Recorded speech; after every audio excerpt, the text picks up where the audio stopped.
y que también puede ser reconocida como llamada como Círculo de Viena.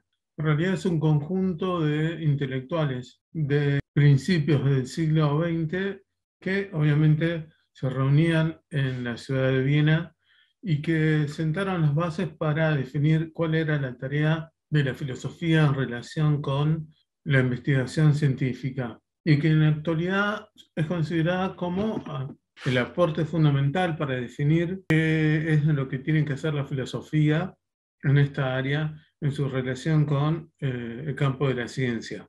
Bien, el empirismo lógico establece dos principios fundamentales. El primero se le suele llamar como demarcación, que establece la diferencia entre ciencia y pseudociencia, no solo para campos como la quiromancia o el tarot o la astronomía, sino fundamentalmente para establecer algo que en la época era muy importante, que era que el lenguaje metafísico no influyera sobre las ciencias humanas. Y ahí aparecen una serie de ejemplos de enunciados que esta corriente filosófica, la del empirismo lógico, rechaza y que no pueden ser considerados como parte del conocimiento científico. Uno de ellos dice, el alma pesa 21 gramos, nosotros sabemos que el cuerpo cuando muere pierde este peso, pero esto no puede ser explicado porque el alma sale del cuerpo, porque el alma no es algo que se pueda observar. Los otros dos enunciados, el ser se encarna en un devenir espacio-temporal y el último, la nada genera angustia, tienen cada una como sujeto, la primera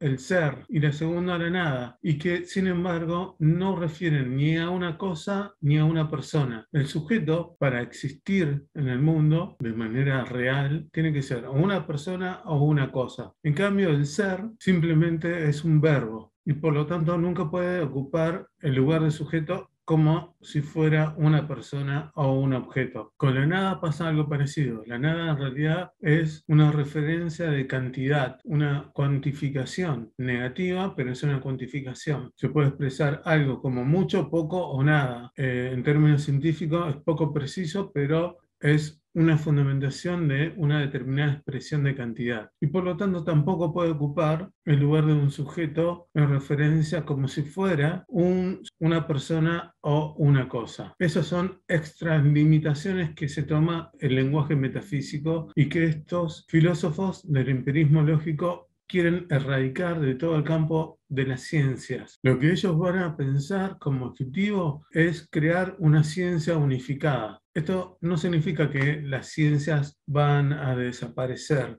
en su individualidad, sino que todas tienen que comportarse de la misma manera, tienen que tener una misma base. Para eso se impone un requisito. Para que un enunciado sea considerado científico, debe ser un enunciado cognitivamente significativo. Cognitivamente significativo, cognitivo significa lo que se puede conocer, lo que tiene un valor de conocimiento. Y significativo, el valor es que tenga sentido, que tenga algo que se pueda comprender. Para esto hay dos posibilidades. La primera, que sea empíricamente observable, la segunda, o que sea por deducción lógica. Empíricamente observable es lo que se puede ver y comprobar con los 5 sentidos de manera directa o a través de algún dispositivo tecnológico, por ejemplo, la radiografía. La otra opción, por deducción lógica, depende ya de cómo se dan los conceptos según sus definiciones. Entonces, podemos decir, por ejemplo, que 6 es mayor a 2. ¿Por qué? Porque 2 es el primer número par y para llegar a 6 tenemos que multiplicarlo por 3 o, dicho de otra manera, sumar 3 veces 2. Por lo tanto, primero va a estar el número 2 y el número 6 aparece luego y por lo tanto es mayor. El otro criterio, aquí termina el primer criterio, que es el criterio de demarcación. El segundo criterio se llama criterio de diferenciación entre lo subjetivo y lo objetivo en la investigación científica. La investigación científica tiene dos momentos totalmente diferentes. Uno, estos científicos lo llaman como el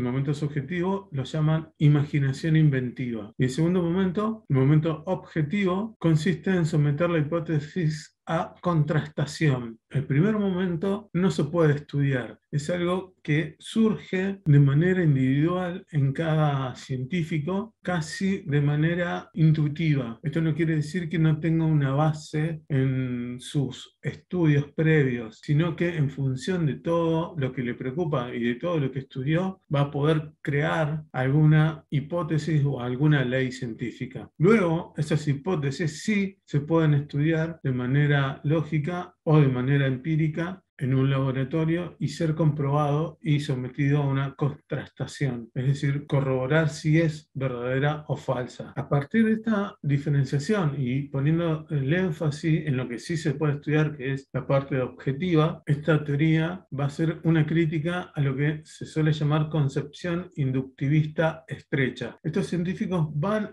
a intentar apoyar en un primer momento el método o el razonamiento inductivo, pero se encuentran con una serie de limitaciones. ¿A qué se llama inductivismo estrecho? A considerar que toda la investigación científica nace en un primer momento de la simple observación. En primer momento, como está ahí en el primer gráfico, nos parece como la primera tarea, como si fuera la observación. Luego, comprobar que existe un cierto patrón en los datos que nosotros observamos. Es decir, que si observo varios casos y si hay algo en común entre esos casos, encuentro un patrón de regularidad. Y a partir de ello, construyo una ley, una hipótesis que si es comprobada se convierte en ley y en una teoría. Y luego, teniendo una teoría, puedo pasar al momento de la deducción. Bien, ¿qué es lo que tiene de malo? Este procedimiento es un riesgo que en este campo de la filosofía se le llama como falacia de la afirmación del consecuente. Si yo planteo una hipótesis, de ello se tiene que derivar una implicación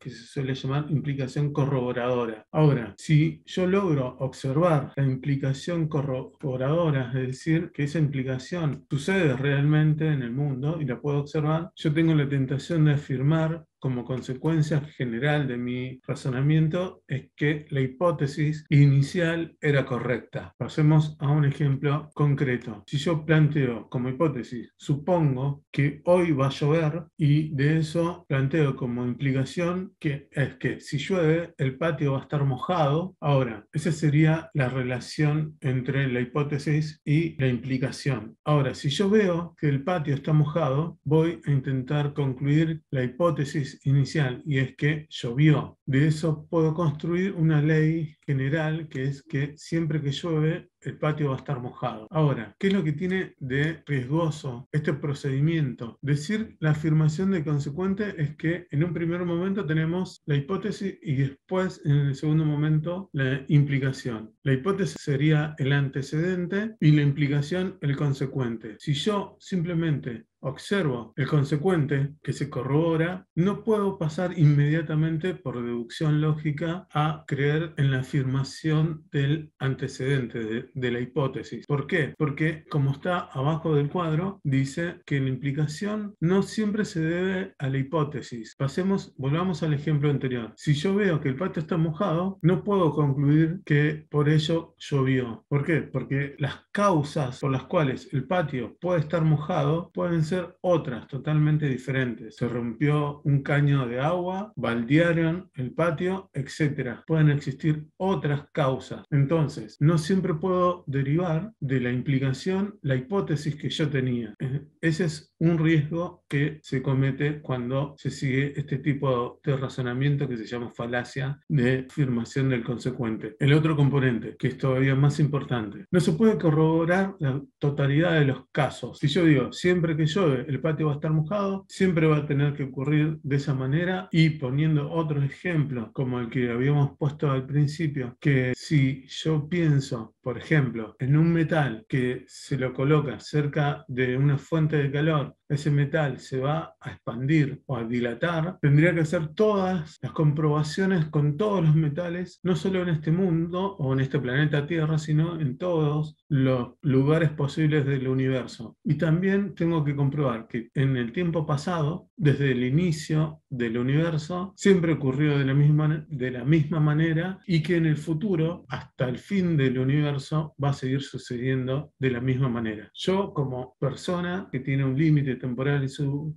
vida, no puedo abarcar esa totalidad de los casos. Ningún científico lo puede hacer y por lo tanto la totalidad de los casos no se pueden corroborar. Ahora, de eso no es que se elimina totalmente el procedimiento de la inducción, sino que se consideran dos consecuencias. Primero, la investigación no empieza con la observación, sino que se tiene que prestar atención que los hechos que se tienen que observar van a ser definidos como relevantes en función de una hipótesis y del problema que se investiga. Lo primero entonces va a ser la hipótesis, la definición de la hipótesis, y en función de eso se va a ver cuáles hechos son los que tengo que observar y cuáles no. Ahora, ¿cómo se define la hipótesis? Esto ya no es parte del momento objetivo, sino del otro, del momento subjetivo, que tiene que ver con la imaginación inventiva. Una vez que surge la imaginación inventiva, una vez que un científico propone una hipótesis, ahí sí comienza el segundo momento, que es que esa hipótesis se tiene que someter a una corroboración empírica o lógica. Bien, pero por último, el procedimiento de razonamiento inductivo generaba ciertas limitaciones. Estos filósofos también van a analizar el segundo forma de razonamiento, que era el modelo de razonamiento deductivo, que ellos lo llaman como modelo nomológico deductivo, es decir, a partir del establecimiento de unas leyes racionales, por su ordenamiento lógico se pueden llegar a establecer una serie de explicaciones. ¿Cómo funciona el modelo nomológico deductivo? Tiene tres momentos fundamentales dividido en dos niveles. El primer momento el primer paso es cuando se establecen las leyes. Las leyes tienen que ser de orden general, es decir, tienen que describir una serie de regularidades, de patrones que se repiten en la naturaleza. Una vez establecidas las leyes generales, el segundo paso es la descripción o el enunciado de condiciones iniciales. Las condiciones iniciales solamente es la descripción de hechos particulares, de circunstancias y de datos particulares que van a servir para conectar con las leyes generales y de esa relación deducir una consecuencia, que sería el segundo momento, el segundo nivel, que sería el nivel inferior, que es, primero habíamos dicho, las leyes generales, segundo las consecuencias iniciales y el tercero lo explicado. La consecuencia es llegar por deducción lógica a una descripción del hecho que se deseaba explicar. Lo más importante de esto es que los dos primeros pasos en este modelo nomológico toman un concepto del latín que es explanan. Tanto las leyes generales como las condiciones iniciales conforman lo que en este modelo se llama explanan. Y el último momento, el último paso, el de la consecuencia, el de lo explicado, se llama en este modelo explanandum. Explanan significa lo que sirve para explicar, lo que utilizamos para explicar, y explanandum significa lo que se debe explicar, lo que debe ser explicado. Tenemos tres componentes que están organizados en dos niveles: las leyes generales, las condiciones iniciales, esos pertenecen al explanan,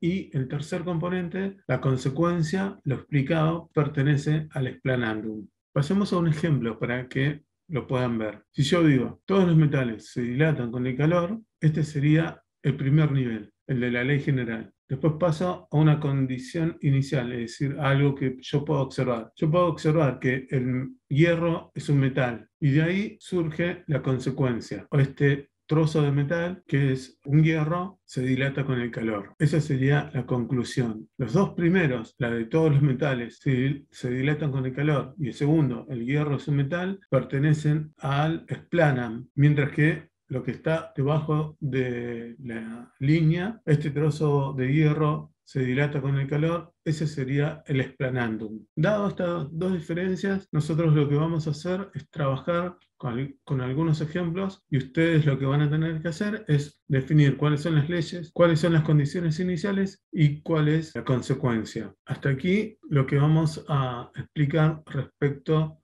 del empirismo lógico. Muchas gracias.